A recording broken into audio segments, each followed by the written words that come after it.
Yun, magandang araw po sa inyo mga boss, no? Pag-uusapan lang po natin yung ating Honda Airblade dahil umabot na po siya ng 5 years mga boss, no? Since 2020 po natin na-acquired yung ating motorsiklo sa Honda Motorista sa Bulacan mga boss, no? At syempre, sa loob po ng 5 taon na yan, marami na rin pong magiging problema yung ating motor, lalong-lalo na po kapag hindi po natin na-maintenance. Pasalamat na lang po tayo dahil yung ating motorsiklo ay alaga po natin sa maintenance. Pero hindi po ibig sabihin na kahit alaga po natin siya sa change oil o yung mga basic na ginagawa o basic maintenance, meron pa rin po magkakaroon ng problema yan sa loob ng 5 taon mga boss, lalo kung araw-araw natin ginagamit yung motor natin. Ngayon po, ipapakita ko po sa inyo yung kabuuan kung paano ko po ginalaw o binaklas yung ating motorsiklo hanggang maibalik po natin sa original na pyesa, pati na rin po yung mga kailangan palitan. Ano-ano nga po ba yung babaklasin kapag tayo po ay gagalaw sa mga bagong motorsiklo ngayon mga boss, no? Siyempre unang-una po dyan yung pairings dahil yung iba po niyan naka-screw sa loob at meron naman po yan may mga plastic screw o kaya naka-clip. So iingatan po natin yan, yung po yung unang-una yung pairings natin. Pangalawa, yung ating compartment at check din yung mga pwedeng posibilidad na pwedeng sumabit dun sa ating compartment o yung U-box natin mga boss, no? Pangatlo, yung ating battery, pwede natin i-terminate yung negative side para hindi po magkaroon ng problema in case na masagi nyo man po, madikit man po yung ginagamit yung screwdriver dun po sa mga wiring na open o kaya may masundot kayong wire. Mas maganda pong naka-terminate yung kanyang wire. Yun po yung basic na 3 gagalawin nyo. Maliban na lang po dun sa mga spark plug kasi check na lang po natin yan kapag nabuksan na natin yung ating unit mga boss, no? So, yun po yung ating mga unang-unang tatanggalin.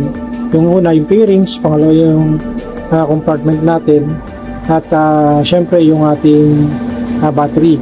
Pangapat po, kung magtatanggal din po kayo ng panggilid, syempre kailangan nyo rin po ng mga tools na angkop dun sa ating mga unit. Huwag po tayong gagawa ng mga DIY na tools kung hindi naman kailangan kasi masisira po yung mga tornilyo natin. At sa video nito mga boss, ipapakita kung paano ko binaklas at binuo yung ating motorsiklo. Kaya samahan nyo ako mga boss. At kung bago po kayo sa aking channel, hindi pong kalilimutan mag-like, share, comment at pindutin na aking subscribe button. At syempre baka pwedeng pakihit na rin po ng notification bell para laging updated po tayo sa lahat ng video ina-upload ko mga boss, no? Samahan nyo ako para may pakita sa inyo ang kabuuan kung paano natin binaklas hanggang sa mabuo natin yung ating motorsiklo. Tara mga boss, tayo ngayon. Maintenance ako ng aking motor. Grabe na yung binig. Pero napakaitim na. Tapos dito, ayan o. Sobra. Itim na. Ayan o. Wala akong gasolina. Itim na yung aking panggilid. Tapos gilihayin ko na rin po. Masyadong madulas na. Tapos manipis na rin. Ayan mga boss, yan ating maintenance na ating motor. Ngayon ako nakapag-maintenance na umabot ako ng halos 5,000 kulang 6,000 odometer, no? At kasi 3,500 sa maintenance na tayo. Ngayon lang tumagal kasi halos pa na yung ulan. Maintenance natin. Wala akong gasolina. Pagkatapos ko po sa panggilid ko, sinunod ko naman po yung aking tanke, no? Yung fuel tank natin. Kung makikita nyo rito, pagbukas ko ng aking gilid na pairings, tumambad po sa akin yung sobrang kapal na ng dumi sa loob. At dito nga po tumambad sa akin yung aking gasoline tank. Ayan, kung makikita nyo po, halos kinain na po siya ng kalawang dahil po dun sa tagas. At tatanggalin ko na rin itong mga tornilyo na to. Ganon din po yung nakikita nating sobrang kapal na dumi dyan sa loob na yan. Ano mayayari? Ang tangke, oh.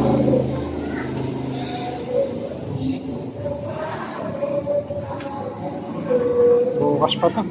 Kalas yung tangke.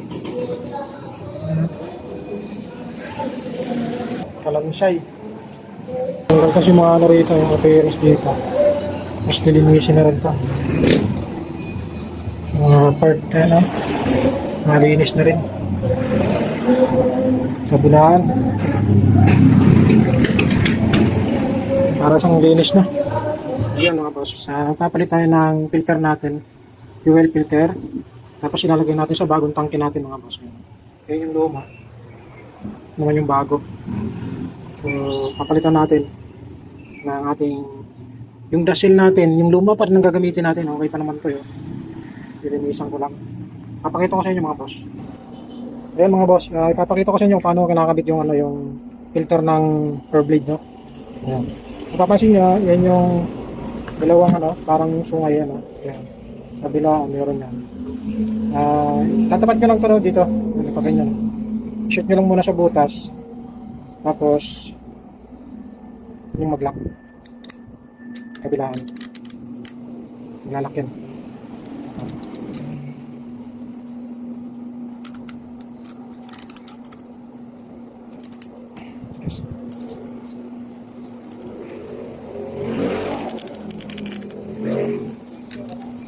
Ayan. So ayan mga boss, napalitan na natin. Nakalak na siya. Ano, makikita nyo nakalak na. Ngayon, ikakabit na lang natin ito sa tangke natin na bago. Ngayon mga boss, ito na po yung ating fuel pump at naikabit na po natin yung ating fuel filter. Kung makikita nyo, ayan, yung lumang dashil pa rin ang ginamit natin at ikakabit na lang natin to. Ayan mga boss, nakabit na natin yung ating fuel pump, nandiyan na rin yung fuel filter natin. Bago kasi itong tangke. Ngayon, nalapat ko na, nailapat ko na napakahirap ilapat. Ang ginawa ko, nilalagyan nyo lang ng ng grasa yung pinakalabi para pag pasok ng o-ring, may dumulas dun sa pumasok, saktong-sakto lang. Ayan. Hindi tayo magkakaroon ng problema sa tangke natin. Bago na. Ayan mga boss, inalasan natin yung buo tapos nilinis natin yung pinakailalim. Pakita ko sa inyo, ayan nilinis na natin. Although na yung iba hindi natin makutkot pero kahit pa paano, tanggal na yung makapal. Lalo na dito sa ilalim tanggal natin yung namumuong mga burak sa ilalim. Grabe. At least kahit pa paano, mapaganda na rin yung baklas natin dahil nalinis natin yung buo. At yung mga log-log. Mamaya ito lilinisin to. Importante yun, yung pinaka-chassis nya. Ayan Ayan. Tapos subukan kong tipan yung mga nakikita kong nagkakaroon na ng parang balat. Titipan ko na lang. Electrical tape naman ako. Although yung mukha, hindi ko na masyadong gagawin kasi nakapot naman ng power spray. Ito lang, itong kalooban. Tapos subukan ko check yung So, yan yung sakit ng air blade Sakit yan. Nakakadalawang beses na akong pa-welding nito. Ngayon, ito na naman dalawa lock na. Yan yung sakit lang. Ayan mga boss, pakita ko sa inyo yung part ng ating engine. Ito yung part ng engine natin. Kung makikita nyo. Ayan, yung throttle. Yun na rin yung FI yun at yung injector kasi, yun po ito. Ayan, yung galawin yan dahil tangke lang naman yung natin. Tapos nilinis natin itong mga ito naman yung kanyang ABS. Ito, ABS na. Tapos yung computer box, hindi natin ginalaw. Ayan, at least na linis natin yung buong pangilalim kahit pa paano. Wala nga lang ako pintura para mapinturahan sa next time na lang na meron akong tinitingnan kasi may parang langis na umaagos hindi ko lang alam kung saan. Check ko na rin itong spark plug kasi bagong palit naman ako ng spark plug ko. Tapos ito linis na lang din ng konti. Yung bearings nito nilinis ko na kagabi. Ayan mga boss ay paano nabawasan yung yung napakakapal na putik. Biyahe pa naman ng malayo ito. Meron ako ipapakita sa inyo mga boss. Itong connection ito dun sa air filter natin yung sensor. Ayan. Tapos ito, nakikita nyo yung wire nito. Ayan balat na Kaya pala nag-check engine tayo mga boss. Ayan. Kita nyo. Balat na. Tapos ito naman papunta rito. Punta yung wire na ito. Balat na rin Salamat po lang tayo. Nag-check tayo ngayon. Kasi kung hindi matutuluyan tayo. Kakaroon tayo ng problema. Kasi hindi nyo maigi mga boss. Yun. Nakabalat na yung wire. Diba? Balat na yung wire. Delikado yan mga boss. Yan yung isa sa nagiging problema nung ano natin, nag-check engine. Binaklas ko na rin kasi yung airbox para makita ko nga kasi nga nagkakaroon ako ng problema rito. Yun pala yun dahil dun sa balat. Ayan mga boss. Ito yung nakuha nating tira nating gasolina. Wala naman siyang tubig. Sari na natin dito.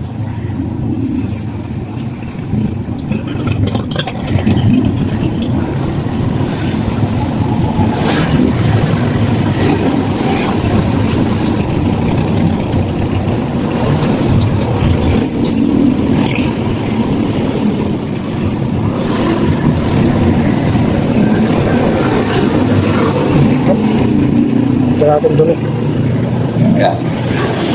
Stop na natin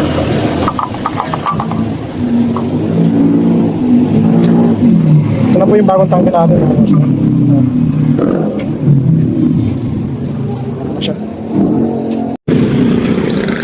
ayan mga boss, tutuloy na natin tong tangke na. So ayan, bago na yung tangke, start natin. Yung unang start ko lang, nagkaroon ako ng problema dahil dun sa socket, dito sa may switch, no? Pero ngayon, subukan na natin. Temporary para makita natin. Nagkarga na rin ako ng gasolina. Ayos na mga boss. Tapos magkakabit na kasi ako ngayon ng bearings ko. Ayun, no? Wala lang problema sa tangke. Start natin. Okay na, di ba? Yun lang. Tingnan yung maigi mga boss yung sa may socket mo dito. Sa may switch. Nagkakaroon ng problema pagka siyempre puno ng corrosion. Parang nagkaroon siya ng dumi dun sa loob. Pero inangat ko lang din naman, ginalaw-galaw ko. Kasi wala naman akong putok na fuse. Kaya nung unang testing ko ayaw magkaroon ng panel. Kasi nga dahil dun sa switch wala naman akong putok na fuse. So yun lang mga boss, no?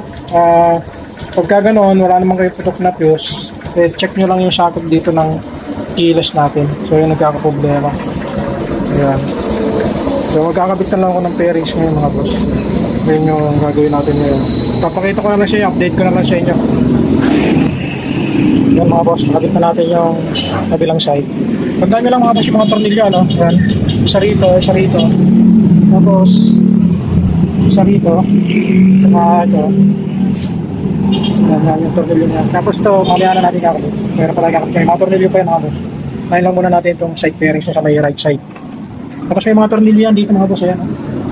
May mga tornilyo yan dito. Dami yung mga tornilyo na yan. Ayan o, sa lalim. Daan nyo yan. Huwag nyo makakalimutan kasi anong balog yan. Nakabit na natin yung kabilang side. Dito naman yung mga clip to. Ayan o, may mga clip to mga boss. Tandaan nyo yung mga clip nyan. Sana huwag masira, no? Ayan. Kapag tatanggal kayo, ingatan nyo.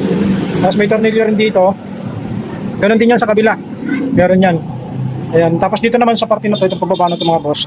Plastic screw na lang yan. Tatlo. Ayan o. Isa. Dalawa. Tatlo. Ayan o. Tapos magtutornilyo tayo mamaya doon pag may pasok na natin. Sisigurado lang muna natin na makapasok dito sa mga clip na to. Yung side bearings natin to. Makabit na natin. Yan mga boss, dito naman tayo sa left side. Magkagaya pa rin ng dati, may mga tornilyo, tapos may mga clip. Ayan o. Mga clip. Ayan. Mga clip. Ayan, mga clip. Ingatan nyo lang. Tapos dito yung kagaya ng nandun, tox. Ayan, tox. Ayan. Tapos ito mamaya na to sa footboard natin. Tapos yun, ganun pa rin. Tapos yun tandaan nyo mga boss yung mga tornilyo gaya din sa gagawin nyo pa rin yun. Tornilyo nyo pa rin yun yung mga nasa loob kasi para hindi mag-iingay yung pairings natin. Yun na ikakabit natin ngayon dito. Ayan yung pairings. Tapos ayun yung mga panggilid Pagkita natin. Papakita ko na lang sa inyo lang po pag natapos ko ng mga boss. Ayan mga boss, yari na. Yung tapax na lang dito. Okay na ako lahat. Ito na yung buwan, nailagay ko na yung buo na. Maandar na rin yung mga boss. Ayan boss na rin. Ayan ko yung aking okay na. Magana na. Ayan mga boss. Ito yung buong video natin dito sa ating pagbabaklas ng Rollerblade. Ibalik na natin lahat. Lahat ng pairings natin, naipit na natin, no? At wala naman tayong naipag-iwanan. Parang hindi masyadong pumasok. Pero okay lang. Sa kabila. Wala dito sa kabila. Pero ayun na mga boss, buo na natin yung ating third blade. Buo na natin. At ito na mga boss, yung aking pinakapinali. At nabuo na natin lahat-lahat. At naikabit na rin po natin yung ating mga bearings. Ganon din po yung ating fuel pump. At saka yung ating compartment mga boss. Lahat na rin po ng mga tornilyo ay nakabit na rin po natin. Ayun mga boss, natapos na natin yung si jack, no? Ayan na, nabuo na natin. Ayan.